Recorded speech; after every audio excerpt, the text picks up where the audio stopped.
Hey everyone, welcome to the Ultimate Personal Trainer podcast. Today we're talking about something a little different and fitness business, which is always fun. We're going to talk about biohacking. So biohacking is one of those concepts that's absolutely exploded in social media for a long time, actually, like over the last decade.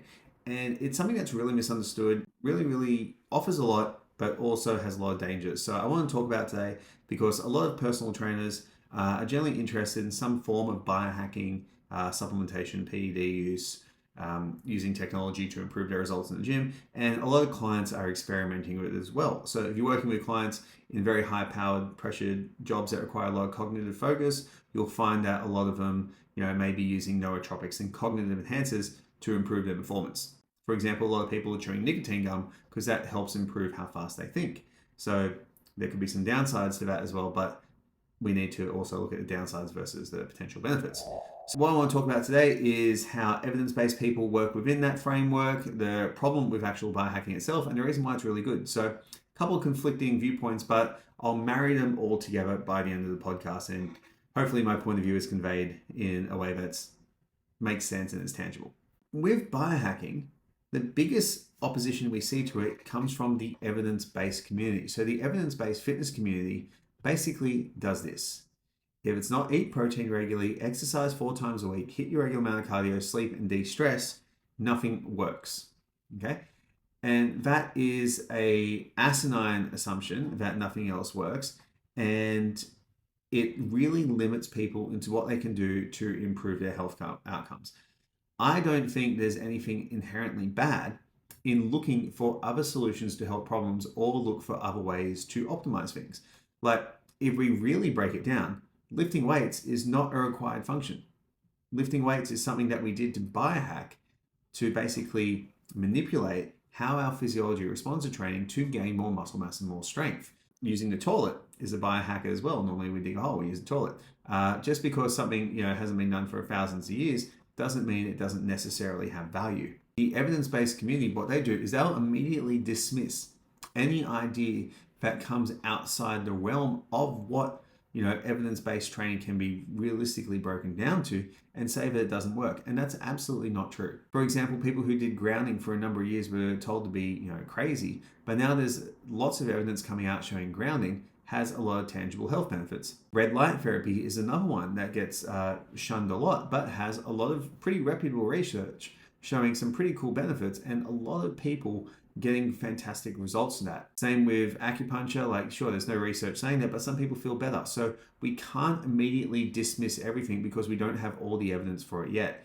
And this is where having an N=1 approach to our stuff and understanding potential mechanisms can help push us in the right way to help our clients or ourselves get the best possible solutions. The evidence-based stuff is super important. It's the main thing to hit in most of your stuff, in most of your work with your clients, but it doesn't mean the other stuff gets pushed out the window. Number 2, the main problem with biohacking, it's biohackers. Okay, so it's the biohackers on the fringes, which are the ones who give it the really bad name. There's one prominent biohacker who's now currently injecting his own urine to create antibodies to improve his immune system. Now, I know I said the evidence-based community is a problem, but there is zero evidence for this working. This is even, I think, implausible from a mechanistic standpoint as you, from what I've looked at it.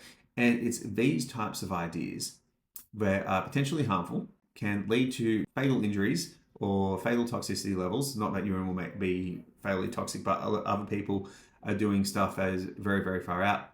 And then ignoring lots of other evidence because it doesn't fit in their biases, saying it's a biohack, that is causing problems for people. So you have biohackers who go fully carnivore, for example, and then say fiber is totally non-essential. And we know very well that fiber has lots of positive effects on the gut microbiome and people's digestive and intestinal health. So the problem is not the concept of biohacking, it's some of the actual people who achieve a high degree of success in the field and notoriety, and then they influence their bad ideas to people who aren't adequately prepared, and they start pushing supplements that people don't necessarily need. I have not seen it uncommon for some people to be taking anywhere between 80 to 100 pills a day to get the desired outcomes. And realistically, when you throw that much shit at the wall, some of it's going to stick and help you improve, but some of it's also going to have some negative connotations to it as well. So it's not that biohacking is bad and the idea of getting better. Absolutely not. It's just some of the people who are executing that are influencing people down a fairly dangerous path. The last reason why biohacking is good is because it encourages people to take responsibility. It encourages people to take responsibility for their own health, for their own outcomes, and for finding out what works best for them. So it sends people down a pathway of self-exploration and self-awareness and essentially mindfulness. So when you're biohacking, one of the key things that is recommended that you do is you measure the results of the interventions that you do on yourself. This is the ultimate way to track pretty much anything. So biohackers will look at ways to maximize sleep. I don't think there's anything wrong with maximizing sleep. I think it's one of the most powerful things you can do. They'll look at ways to maximize the output of exercise. They'll look at ways to maximize their cognition. You can't make an argument, in my opinion, why those things are bad. Okay? And if you're tracking your results and you're seeing a positive outcome, it allows you to separate what's good from what's bad at a very deep level that works individually for you. And I think this is why biohacking is really good. Anything that pushes people towards taking more responsibility for their health and looking at how their body responds and becoming a better functioning human being, in essence, can't really be bad. And we've been doing biohacking for years. Taking an aspirin for a headache is a form of biohacking. Yeah? So it's just where it sits on the scope of, doing weights to get stronger is a really good biohack. It's a fantastic idea, versus injecting urine into yourself to create antibodies is a really bad idea.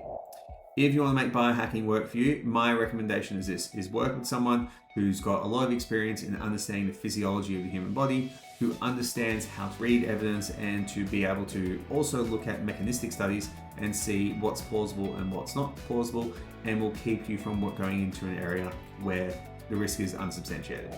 The last thing I'll say about biohacking as well is a lot of people make fun of it, and they're also abusing performance enhancing drugs, which are the ultimate biohack, taking steroids. So if anyone is taking steroids and bagging out biohackers, I will immediately dismiss their advice a lot of the time, because they are not congruent with what they're saying and what they're doing. So guys, that's biohacking, a little bit of a different podcast. Any questions on it, please let me know. This is something I've been very well versed in for the last 10 years. Looking forward to answering some questions, helping people get some better results. Take care, and I'll see you soon.